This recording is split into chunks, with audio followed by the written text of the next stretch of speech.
अब हम उत्तर बंग में हैं, सिलीगुड़ी।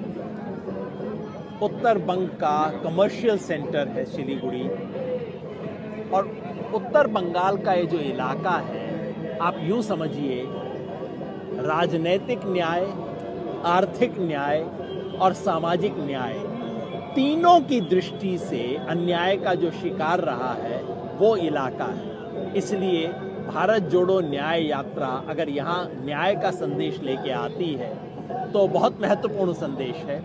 पिछले 4-5 घंटे में हमने जो जलपाईगुड़ी शहर में इस यात्रा का स्वागत देखा, और अब जो सिलीगुड़ी में देख रहे हैं, जरा देखिए कितने लोग यहाँ खड़े हैं। अब सच बात यह है कि कांग्रेस पार्टी यहाँ बहुत बड़ी पार्टी नहीं है। आजकल चुनाव की दृष्टि से कांग्रेस का बहुत अच्छा परफॉर्मेंस नहीं रहा है।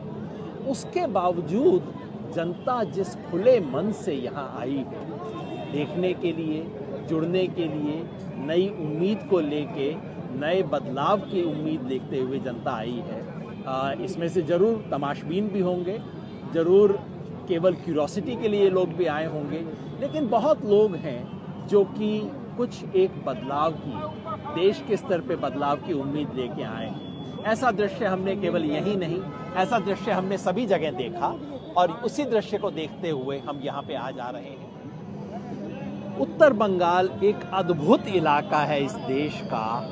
अगर विविधता देखें तो यहाँ की सामाजिक विविधता इतनी अद्भुत है, आपको बहुत कम जगह मिलेगी। यहाँ का स्थानीय मूल निवासी राजवंशी है जो अनुसूचित जाति में है बंगाल में, लेकिन असम में यही पिछड़ा है। यहाँ चाय बागान में आदिवासी हैं झारखंड से आए हुए। यहाँ आपको गोरखा नेपाली मिलेंगे आए हुए, कुछ सिक्किम से आए हुए लेप्चा भी मिलेंगे, आपको दक्षिण बंगाल से आए हुए बहुत बंगाली मिलेंगे, आपको बंगाली मुसलमान मिलेंगे, आपको बिहारी मुसलमान मिलेंगे, और आपको राजस्थान से आए हुए, तमाम जगह से आए हुए मर्चेंट्स मिलेंगे, मारवाड़ी कम्युनिटी के लोग मिलेंगे। पूरे देश का एक छोटा सा आईना आपको यहाँ उत्तर बंगाल में दिखाई देता है। यहाँ इतनी जो सामाजिक अन्याय, आदिवासी दलित की जनसंख्या इतनी अधिक है, जितनी दलित पॉपुलेशन, अनुसूचित जाति की पॉपुलेशन यहाँ है इस जिले में, उतनी बहुत कम पूरे देश में आपको दिखाई देगी। दलित आदिवासी मिला के बहुत बड़ा हिस्सा बनते हैं। आर्थिक दृष्टि से ये इलाका महत्वपूर्ण तो है, क्योंकि ये चिकन नेक है। चिकन नेक मतलब पूरे बाकी भारत को पूर्वोत्तर से जोड़ने वाला छोटा सा जो पैसेज है 15 किलोमीटर का, वो इलाका है। तो ये चिकन नेक तो है, आर्थिक दृष्टि से महत्वपूर्ण है, लेकिन यहाँ पे ये जो ट्रेड का जो महत्व है अर्थव्यवस्था का, वो यहाँ के अंतिम व्यक्ति तक नहीं पहुँचा है, और विकास का फायदा जो बंगाल के बाकी इलाके में पहुँचा है वो यहाँ नहीं पहुँचा है। यहाँ के लोग महसूस करते हैं कि हमें सौतेला व्यवहार हमसे हुआ है। आज की बात नहीं है, हमेशा उनको ऐसा महसूस हुआ है। और तीसरा, राजनीतिक रूप से ये इलाका महसूस करता है कि हमारे को दक्षिण बंगाल से राज होता है, राज कोलकाता से होता है इन जैसे लोगों के द्वारा,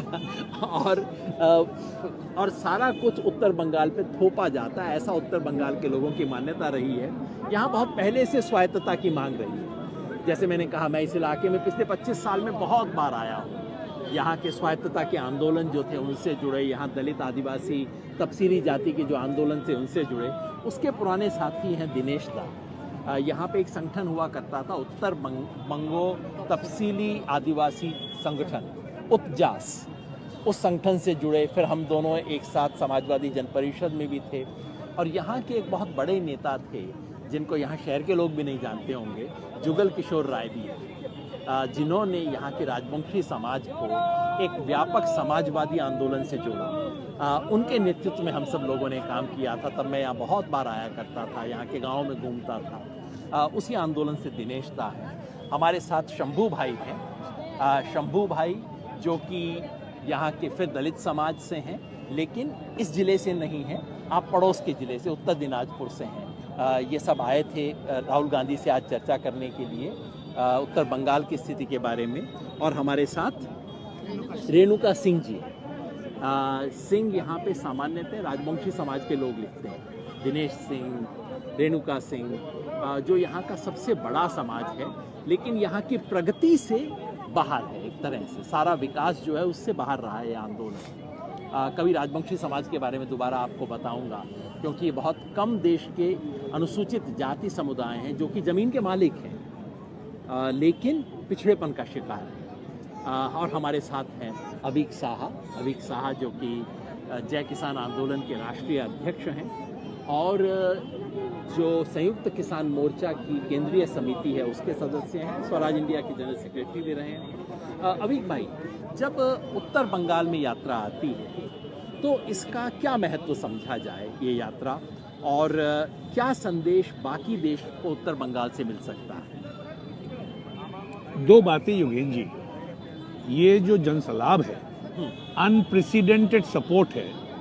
ये कांग्रेस के समर्थक और कर्मी सोचेंगे कांग्रेस की उभार है, लेकिन हम जैसे लोग जो ना कांग्रेस में है ना तृणमूल में है, हम इसको इंडिया जोट की, इंडिया अलायंस की समर्थन के रूप में देख रहे हैं। हम ये देख रहे हैं कि जो विकल्प की जरूरत है वो विकल्प के लिए ही इतने हजारों सैकड़ों लोग आए हैं यहाँ पर, और उस मायने में ये यात्रा मणिपुर से शुरू होकर आसाम होते हुए आज बंगाल में जो प्रवेश किया है, ये इस देश की पॉलिटिक्स को, आने वाला लोकसभा चुनाव को गहरी तरीके से प्रभावित कर सकता है। और आज बंगाल में न्याय यात्रा की जो आवाज़ हम सुन पा रहे हैं, और मैं चाहता हूं, और ये मैं बंगाली में कहना चाहता हूं कि दीदी যেই ইন্ডিয়া জোট আপনি সৃষ্টি করেছেন সেই ইন্ডিয়া জোটের সমর্থনে মানুষ আছে। সেই ইন্ডিয়া জোটে যেখানে চোট আছে, যেখানে ব্যথা আছে, তার চিকিৎসা করাও আপনার দায়িত্ব। ইন্ডিয়া জোট রাস্তায় আছে, এবার আপনাদের দলের অফিসে বসে এই জোটটাকে পাকা করুন। মানুষ এই জোট চাই।